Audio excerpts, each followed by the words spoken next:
Ya, terima kasih Anda masih bersama kami di debat pertama calon presiden 2024.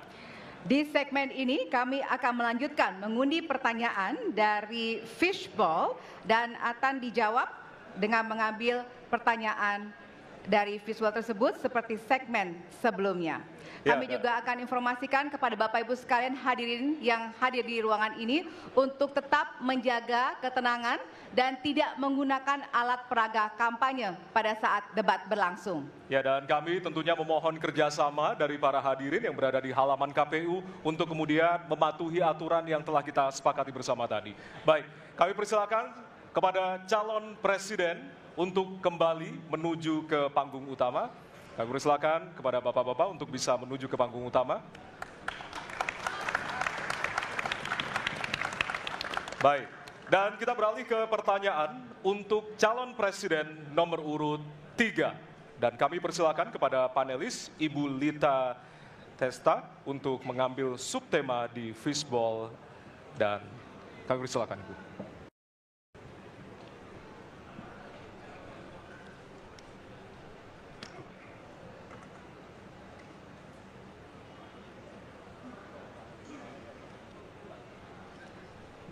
Ya, dan untuk temanya adalah pemberantasan korupsi.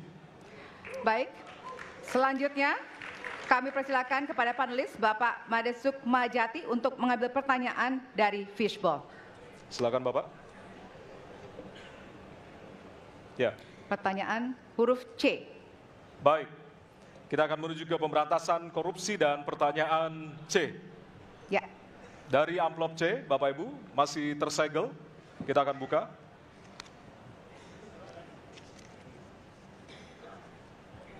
Pertanyaan untuk subtema pemberantasan korupsi. Penegakan hukum atas tindak pidana korupsi menunjukkan rata-rata tren vonis pengadilan yang relatif rendah dan minimnya angka pengembalian aset. Pertanyaan, apa terobosan yang akan Anda lakukan untuk menimbulkan efek jera bagi pelaku korupsi sekaligus menyelamatkan aset negara yang dikorupsi? Waktu Anda 2 menit Bapak, dimulai dari sekarang. Terima kasih. Yang pertama dari si penegakan hukumnya dulu. Maka kalau saya mulai dari sini, maka yang mesti dilakukan adalah pemiskinan. Yang kedua perampasan aset. Maka segera kita bereskan undang-undang perampasan aset dan untuk pejabat yang korupsi bawa ke Nusa Kambangan. Agar bisa punya efek jera bahwa ini tidak main-main. Namun yang perlu diberikan adalah contoh dari seorang pemimpin bahwa dia hidup sederhana, dia tidak bermewah-mewah, dia mengajarkan bagaimana integritas itu dibangun. Untuk para pejabat, ada 2 yang penting sekali. 1, biarkan mereka berkembang dengan meritokrasi yang baik sehingga pada saat menduduki jabatan tidak ada lagi jual beli jabatan. Yang kedua, jangan biarkan mereka store pada pemimpinnya. Kalau ini terjadi, kerunyaman itu akan muncul. Data ICW menunjukkan sekitar 230-an triliun dalam 10 tahun terakhir kerugian negara itu terjadi. Dan ini ekuivalen kalau bisa kita pakai untuk membuat puskesmas kira-kira 27.000. Terbayangkan oleh kita, edukasi itu mesti kita tunjukkan dengan sekali lagi teladan dari seorang pemimpin dan pemimpin tidak boleh ragu untuk memutuskan itu. Baik, masih ada waktu Bapak, akan menambahkan? Cukup? Baik. Cukup, baik. Harap tenang. Terima kasih. Kami persilakan kepada calon presiden nomor urut 1 untuk menanggapi jawaban calon presiden nomor urut 3. Waktunya 1 menit, dimulai dari sekarang. Koruptor dijeratkan dengan undang-undang perampasan aset disahkan dan hukumannya mengikuti pemiskinan. 1. Yang kedua, yang tidak kalah penting, undang-undang KPK harus direvisi sehingga KPK menjadi lembaga yang kuat kembali. Yang ketiga, diberikan imbalan, reward kepada mereka yang membantu melakukan pelaporan, penyelidikan, sehingga ketika melaporkan kita akan punya partisipasi masyarakat, dan itu dibolehkan oleh undang-undang. Dengan begitu maka bukan hanya aparat penegak hukum, tapi seluruh rakyat ikut memerangi korupsi. Korupsi harus gerakan anti korupsi harus menjadi gerakan semesta yang melibatkan seluruh rakyat. Kemudian yang keempat, yang tidak kalah penting, adalah standar etika untuk pimpinan KPK harus standar yang tinggi. Terima kasih. Baik. Ya. Dan selanjutnya kami silakan kepada calon presiden nomor urut 2 untuk menanggapi jawaban dari calon presiden nomor urut 3. Waktu Bapak 1 menit dimulai dari sekarang. Terus terang saja, saya dalam hal ini setuju dengan sikap dan jawaban dari Pak Ganjar masalah korupsi. Korupsi adalah pengkhianatan terhadap bangsa. Korupsi harus diberantas sampai ke akar-akarnya. Kita harus perkuat KPK, kita harus perkuat juga kepolisian, kita harus perkuat juga kejaksaan, kita harus perkuat ombudsman, semua badan-badan yang bisa membantu untuk mitigasi korupsi harus kita perkuat. BPK, BPKP, inspektorat di tiap kementerian ini harus diperkuat. Jadi saya sependapat korupsi harus diberantas sampai seakar-akarnya. Terima kasih. Waktu masih ada, Bapak? Cukup. Cukup. Baik. Terima kasih. Kami persilakan calon presiden nomor urut 3 untuk merespon tanggapan dari kedua calon presiden lainnya. Waktunya 1 menit dimulai dari sekarang. Terima kasih. Ternyata pada isu ini di antara 3 kami relatif sepakat. Mudah-mudahan ini harapan baik untuk masyarakat. Maka yang mesti kita sampaikan kepada masyarakat, inilah janji politik di depan rakyat. Maka kalau kemudian kita bisa menyatukan yang saya sampaikan di awal, pikiran kita sudah sama, perkataan kita sudah sama, maka kalau perbuatannya tidak sama, kitalah yang dihukum oleh rakyat. Maka mudah-mudahan pemilu besok ini akan menghasilkan semangat yang sama untuk kita memberantas korupsi. Integritas itu penting sekali. Dan nomor 1. Masih ada waktu, Bapak? Cukup. Cukup? Baik. Ya, dan kita akan beralih ke pertanyaan selanjutnya untuk calon presiden nomor urut 1. Kami persilakan kepada panelis Bapak Rudy Rohi untuk mengambil subtema di fishball. Kami persilakan Bapak.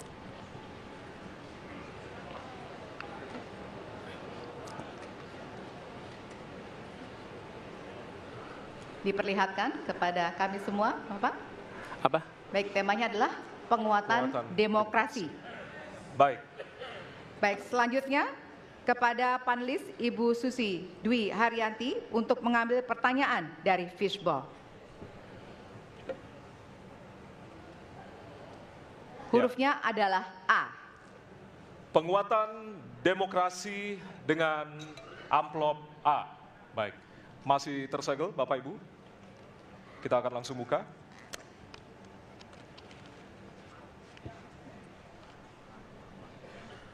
Salah satu pilar penting demokrasi adalah partai politik.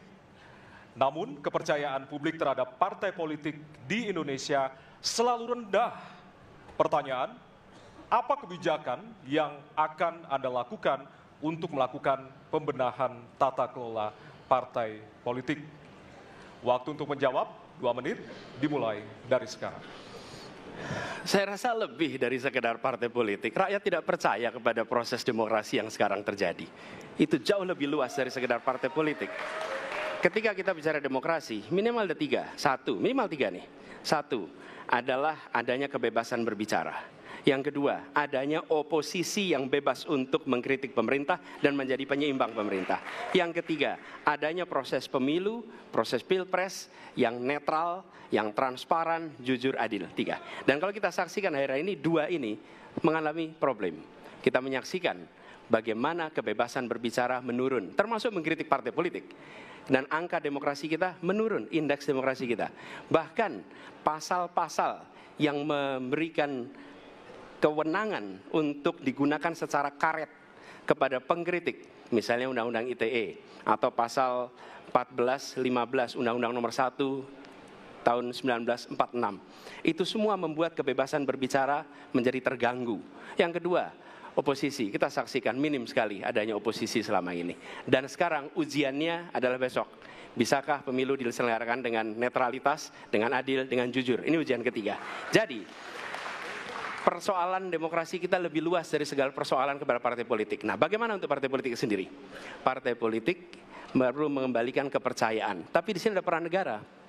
Menurut saya salah satu masalah yang mendasar, partai politik ini memerlukan biaya. Dan biaya politik selama ini tidak pernah diperhatikan di dalam proses politik. Untuk kampanye, untuk operasional partai, semua ada biayanya. Sudah saatnya pembiayaan politik itu dihitung dengan benar. Ada transparansi, sehingga rakyat pun melihat ini institusi yang bisa dipertanggungjawabkan. Jadi salah satu reformnya adalah reform pembiayaan politik oleh partai politik. Terima kasih. Baik.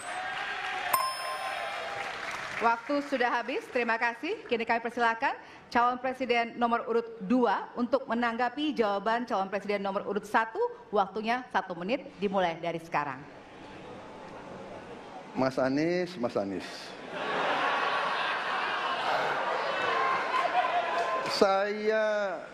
Saya berpendapat Mas Anies ini agak berlebihan. Mas Anies mengeluh tentang demokrasi ini dan itu dan ini. Mas Anies dipilih jadi gubernur DKI menghadapi pemerintah yang berkuasa. Saya yang mengusung Bapak.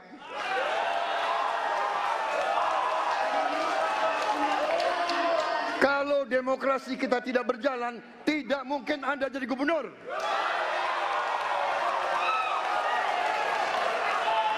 Kalau Jokowi diktator, Anda tidak mungkin jadi gubernur. Saya waktu itu oposisi, Mas Anies. Anda ke rumah saya, kita oposisi, Anda terpilih. Waktu habis, Bapak. Harap tenang, Bapak Prabowo. Baik, para pendukung, Harap tenang, kami mohon untuk tenang, para pendukung. Para pendukung, Baik. harap tenang. Kita akan lanjutkan Ya. dialog kita. Harap tenang, hadirin, harap tenang. Kami sampaikan kembali, hadirin harap tenang. Apabila tidak tenang, maka debat tidak dapat dilanjutkan. Ya, kami mohon kerjasamanya kepada para hadirin yang berada di halaman gedung KPU untuk bisa menaati aturan yang telah kita sepakati bersama. Ya. Baik, selanjutnya kepada calon presiden nomor urut 3, kami silakan untuk menanggapi jawaban calon presiden nomor urut 1. Waktunya 1 menit dari sekarang. Saya jadi tidak enak ini Mbak hari ini. Mohon maaf. Saya tidak enak karena dua kawan saya sedang nagih janji dan membuka buku lama. Tapi percaya begini, yang pertama tidak ada demokrasi tanpa partai politik. Tidak ada, suka tidak suka, mau tidak mau. Dan fungsi partai politik itu adalah agregasi, sumber rekrutmen kader, pendidikan politik. Kebetulan saya pernah menjadi ketua pansus undang-undang partai politik. Maka pada saat perdebatan penguatan dari sisi anggaran, penguatan dari sisi partisipasi masyarakat mesti dilakukan, saat itu tidak terlalu banyak yang setuju. Maka Mas Anies, soal oposisi tidak oposisi, soal kepentingan saja kok. Kapan kita bertemu, kapan kita tidak bertemu, dan kemudian kita akan bersikap pada posisi masing-masing. Tapi yang penting, pendidikan politik kepada masyarakat itulah yang menjadi PR besar dari partai politik agar cepat dewasa. Oke, waktu Anda habis, Bapak. Ya, dan kita akan lanjutkan. Baik, kita akan lanjutkan debatnya, Bapak Ibu. Kita akan lanjutkan ke pertanyaan selanjutnya untuk calon presiden nomor urut 1. Ya. Untuk merespon Oke. tanggapan dari 2 calon presiden lainnya, waktunya 1 menit dari sekarang. Ya. Terima kasih. Ketika kita menghadapi sebuah proses demokrasi, di situ ada pemerintah dan ada oposisi. Dua-duanya sama terhormat. Dan ketika proses pengambilan keputusan itu dilakukan, bila ada oposisi, maka selalu ada pandangan perspektif berbeda yang membuat masyarakat bisa menilai. Karena itu oposisi itu penting dan sama-sama terhormat. Sayangnya tidak semua orang tahan untuk berada menjadi oposisi. Oke? Seperti sampaikan Pak Prabowo tidak tahan untuk menjadi oposisi. Apa yang terjadi? Beliau sendiri menyampaikan bahwa tidak berada dalam kekuasaan membuat tidak bisa berbisnis, tidak bisa berusaha. Karena itu harus berada dalam kekuasaan. Kekuasaan lebih dari soal bisnis, kekuasaan lebih dari soal uang, kekuasaan soal kehormatan untuk menjalankan kedaulatan rakyat. Baik, waktu Anda Baik. habis Bapak. Terima Kami kasih. mohon sekali lagi kepada para hadirin yang berada di Hadirin. halaman KPU. Ditahan dulu. Baik, baik, Pak Prabowo, Bapak mohon maaf. Prabowo, Bapak, mohon maaf. Waktu sudah Nanti habis. Waktu ada sudah kesempatan. habis. Ya. Baik. Hadirin. Nanti ada kesempatan untuk kembali menanggapi. Baik. Dan kita akan beralih ke pertanyaan terakhir untuk segmen ini dan untuk calon presiden nomor urut 2. Baik, kami persilakan kepada panelis, kepada Bapak Agus Riwanto untuk mengambil subtema.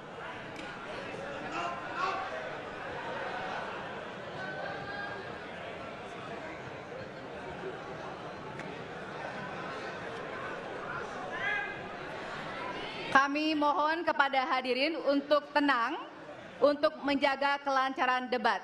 Silakan Bapak dipersilakan kepada moderator Baik. diperlihatkan. Subtema hukum. Baik. Selanjutnya kami silakan kepada panelis Bapak Wawan Masfud untuk mengambil pertanyaan dari Fishball. Kami persilakan Bapak.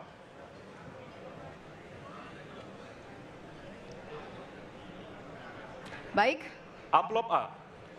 amplop A, silakan. Ya, masih tersegel, kita akan buka.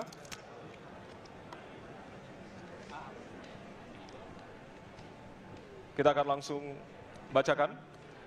Konstitusi mengharuskan kekuasaan kehakiman dijalankan secara merdeka. Sementara lembaga kekuasaan kehakiman saat ini cenderung diintervensi oleh cabang kekuasaan lainnya. Pertanyaannya, apakah Anda setuju dengan pernyataan tersebut? Apa alasannya dan apa komitmen Anda untuk menjaga independensi kekuasaan kehakiman? Waktu Anda 2 menit, Bapak, dimulai dari sekarang. Saya sangat setuju bahwa kehakiman harus independen, kehakiman harus yudikatif, ya, harus independen, dan harus kuat, dan tidak boleh diintervensi oleh kekuasaan. Saya sangat setuju itu. Dan saya berkomitmen untuk memperkuat itu. Manakala saya menerima mandat dari rakyat, saya akan memperbaiki kualitas hidup semua hakim-hakim di Republik Indonesia, semua pekerja di sekitar pengadilan, dan semua penegak hukum akan saya perbaiki kualitas hidupnya, gajinya diperbaiki, supaya mereka tidak dapat diintervensi, tidak dapat disogok, tidak dapat dikorup. Itu komitmen saya kepada rakyat Indonesia. Terima kasih. Masih ada waktunya, Bapak, silakan merabakan. Cukup. Cukup? Ya. Baik. Baik, selanjutnya kami persilakan kepada calon presiden nomor urut 3 untuk memberikan tanggapan kepada jawaban calon presiden nomor urut 2. Waktunya 1 menit dari sekarang. Terima kasih, komitmennya Pak Prabowo luar biasa. Tapi dalam konteks kekinian, saya terpaksa, ini mohon maaf Pak ini, terpaksa sekali saya harus bertanya, apa komentar Pak Prabowo terhadap putusan MK yang melahirkan MK itu? Itu aja. Ditahan dulu Bapak, apakah ada yang ditambahkan selain itu? Cukup. Cukup? Baik. Selanjutnya, Ya, kami pertegas kembali bahwasannya tidak ada sesi tanya jawab, artinya saling menanggapi, Bapak-Bapak. Kami ingatkan kembali untuk saling menanggapi dari masing-masing calon presiden. Dan selanjutnya kita akan berikan kesempatan kepada calon presiden nomor urut 1 untuk menanggapi calon presiden nomor urut 2 dan waktu Bapak. Apakah saya harus 1 menit. merevisi statement saya? Kenapa Bapak? Apakah saya harus merevisi statement saya karena tidak boleh Tidak, bertanya. nanti kami harapkan untuk saling menanggapi, bukan saling menanya, Bapak. Makanya, apakah saya harus merevisi? Karena tadi bentuknya pertanyaan. Nanti kita akan Baik. berikan kesempatan untuk Tidak perlu segmen ya? selanjutnya. Tidak perlu, Pak. Bapak. Oke, terima Baik. kasih. Ya, kami persilakan Silakan. kepada calon presiden nomor urut 1. Waktu Anda 1 menit, Bapak. Ya, jadi ketika saya bertugas sebagai presiden, maka saya akan tegaskan kepada semua yang berada di lingkar judisial bahwa tugas Anda bukan hanya menegakkan hukum, tugas Anda menghadirkan rasa keadilan. Nomor 1, tegaskan itu. Yang kedua, bila terjadi praktek-praktek di mana keadilan tidak hadir, maka negara tidak boleh diam dan mengatakan, ah itu kan proses hukum, tidak bisa. Justru negara harus mempertanyakan apa yang sesungguhnya terjadi. Dan itulah yang kemudian harus dikerjakan oleh negara, memastikan bahwa proses hukum benar-benar berorientasi kepada keadilan. Lalu kepada mereka yang bertugas, tadi disampaikan bahwa harus memastikan mereka memiliki remunerasi yang baik. Ya, itu penting. Dan yang tidak kalah penting adalah semua proses dilakukan secara transparan. Promosi transparan, kasus transparan, sehingga ada kepercayaan kepada proses pengadilan. Terima kasih. Baik, waktu habis. Selanjutnya kami persilakan kepada calon presiden nomor urut 2 untuk merespon tanggapan dari calon presiden lainnya. Waktunya 1 menit dari sekarang. Saya kira mengenai Mahkamah Konstitusi, aturannya sudah jelas. Kita juga bukan anak kecil, rakyat kita juga pandai, rakyat kita lihat, rakyat kita tahu. Mas Ganjar, kita tahulah ya bagaimana prosesnya, ya. Yang intervensi siapa, ya kan? Yang intervensi siapa? Tapi intinya adalah kita tegakkan konstitusi, kita tegakkan undang-undang, kita perbaiki yang kurang sempurna, dan kita patuh kepada komitmen undang-undang itu sendiri. Jadi saya kira itu tentang apa tadi disampaikan Pak Anies. Dalam hal ini saya setuju dengan Pak Anies. Dalam hal ini. Waktunya masih ada, Bapak? Saya sependapat kita harus membuat yudikatif kuat, harus ada merit system, harus ada ujian-ujian yang baik. Waktunya supaya habis hakim sekarang, itu Bapak. hakim yang Terima terbaik kasih untuk atas Indonesia. jawabannya. Baik. Sekarang kita kasih apresiasi dari 3 calon presiden yang tentunya sudah saling menanggapi di kesempatan segmen kali ini. Dan kami persilakan kepada Bapak calon presiden untuk kembali ke tempat masing-masing.